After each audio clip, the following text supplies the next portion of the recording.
What's up, guys? It's EDA Talk Sports here, and we're going to be doing a preview of the Anthony Joshua versus Francis Ngannou fight, which will be held this weekend in Saudi Arabia. It's a fight that I didn't think would actually come to fruition. If you had heard AJ speak prior to his last fight, and then Eddie Hearn talk about the Francis fight, they essentially deemed it as a gimmick fight and said that that's not what they're interested in. And so it's funny how tables turn once you see what Francis was able to do against Fury, and the fact that Saudi are fully invested in him and they wanted that fight, and money speaks, money talks.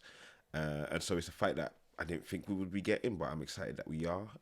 Two very, very strong and powerful individuals. They've knocked out multiple people by themselves, and so yeah, a fight that I'm really looking forward to. We're going to be doing a breakdown of the fight, and also I guess the co-main event, which is Zhang versus Parker.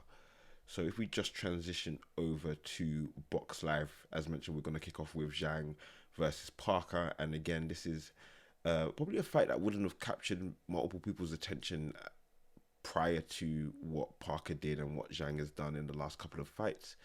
I think for me, this is a fight that I'm again looking really interested in, and it's going to play a role in some of the matchups we may see in Saudi in the future. I think for starting off with Joe Parker, he's been very, very active since his last loss to, I think, Joe Joyce in 2022. He's been very, very active, more active than I've seen a lot of fighters. I think he's since that loss, he's had around 5 fights, and yeah, he's won them all. The biggest win, the last one against Deontay Wilder, wasn't one in which I had much. I guess it wasn't even much confidence in Joe. I think for me it was a toss. It was a pick 'em fight essentially. Wilder had been out of the ring for way too long. Joe had been active and looked pretty decent. Maybe not against the highest level of opposition, but he looked decent. And I think that was a big thing for me, that the activity would take him through. Wilder's always got that one punch power, and that's what he was probably holding on to knocking Joe out. But Joe's tough. He's not an easy person to get out of the ring. And so, yeah, I think that was a really impressive performance and sets him up for a great fight against Zhang. Zhang is a tough person. I think the first time I saw him was actually, the first time ever I saw him was actually at the 2012 London Olympics, and that's where, unfortunately for him, he ended up with a silver medal, losing to Anthony Joshua in the final. And since then, he's had a great professional career, climbing the ranks, climbing the heights to get to exactly where he needs to. And you see him with a record of 26-1-1, that one defeat against Robert Hergoff. And I watched that fight again. I hadn't seen Hergoff before, but I'd seen Zhang. And again, that was a fight that Zhang fought really well in. It's just that he kind of tapered out and not kept that energy throughout the fight. And that's probably a problem if the fight does go 12 rounds. He is 40 years of age. Time isn't really on his side. And Joe is again, as mentioned, very, very active. So the energy levels, the effort, the cardio, you're going to assume is going to be there for all kind of the 12 rounds if it goes that long. So it's going to be a really exciting fight. I'm interested about who's going to do the business.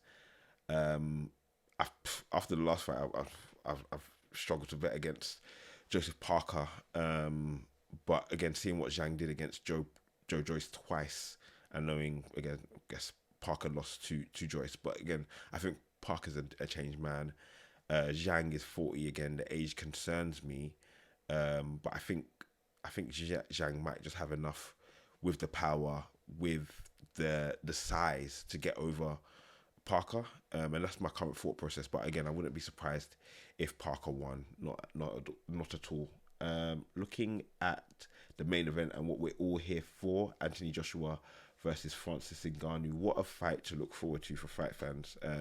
As a fan like myself of MMA and boxing, this is one crossover fight that I did not see happening, especially when you hear from Eddie and AJ that, oh, we're not interested in this fight, it doesn't align to our goals, which I was surprised by, because I know Eddie loves money, who doesn't?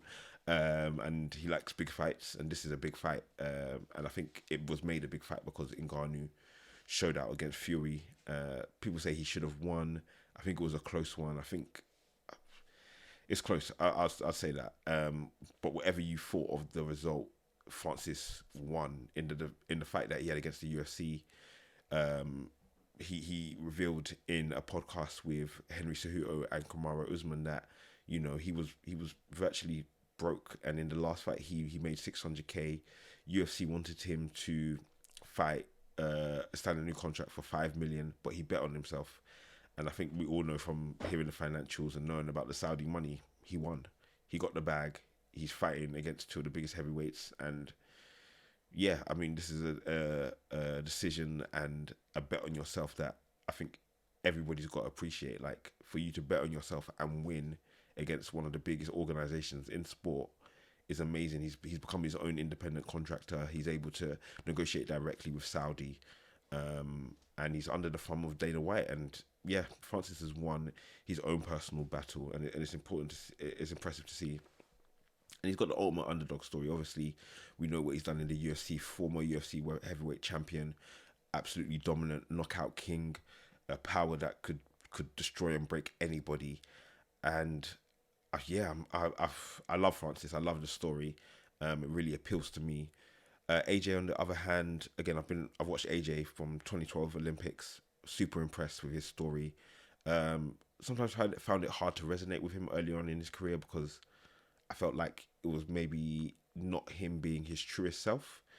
But I think in the last couple of years, maybe the defeats to Usyk, I'm liking the new AJ, essentially. I'm liking the new AJ. I'd say in his last 3 fights that he's won since the back-to-back Usyk losses, I wasn't really impressed by. So Jermaine Franklin, Robert Helenius, 2 fights I wasn't impressed by in terms of his performance. Otto Warling was better. I still don't think it's the AJ that I've seen a while ago or previously, but I think mentally he's stronger than he was for a while, and it's great to see. Going into this fight, obviously we'll go into the stats very, very quickly. For AJ and Ngannou, there's a 3-year age difference. Ngannou, the 3-year senior. Height, AJ is taller by 2 inches. Reach, Ngannou has the benefit there, and they both fight from an orthodox stance as well. In terms of the results, as mentioned, AJ with the TKO win against Otto Warling, the KO against Robert Helenius, and then the unanimous victory, decision victory against Jermaine Franklin, and then obviously with Ngannou, the split decision defeat to Fury, which again is controversial. Obviously, Francis doesn't have he only has 1 fight on his boxing record. AJ, you can see 27 fights, 24 wins by knockout. We know that he's lost 3 fights, so the 2 against Usyk and the 1 against Andy Ruiz, and he's been stopped once as well. I think that was against Ruiz, which would have been hurtful for him. But again, you're looking at a big discrepancy between pro rounds. So AJ's fought 160 rounds. Francis only fought the 10 that he fought against Fury. So again, he's still an underdog. He's still learning the sport, but he has that threat, that power, and he's shown he's been able to adjust to the boxing stance, and that's what Francis wanted to become since the beginning. UFC fighter was obviously his dream at one time. UFC champion was his dream at one time. He's achieved that. He's now got into boxing, and it's going to be really interesting to see how he performs against AJ. It's a different prospect than Fury. The power's going to be there with AJ, and it's going to be a really difficult fight, if I'm being honest with you, to call. I think from my perspective, and I guess not, some people may agree or not, it's a toss-em. It's a toss-em up for me. I struggle to pick who's going to win. I think I'm going to go with my heart, and not even my head. My head would say AJ because of the record. I'm going to go with my heart. I'm going to go with Francis Ngannou. I'm going to go with Francis Ngannou to knock out Anthony Joshua. And if I'm wrong, props to AJ. No slight at all. But I want to see Ngannou touch someone, and I want to see him touch them seriously. And unfortunately, it might be AJ this time. But I think we're looking forward to a great card in general. I'm focused on the co-main and main event. Let me know your predictions in the comments below, guys. you think AJ is going to do it? You think Francis is going to show out? Let me know. But really excited to see this fight and hear from you guys as well. So thank you for joining me.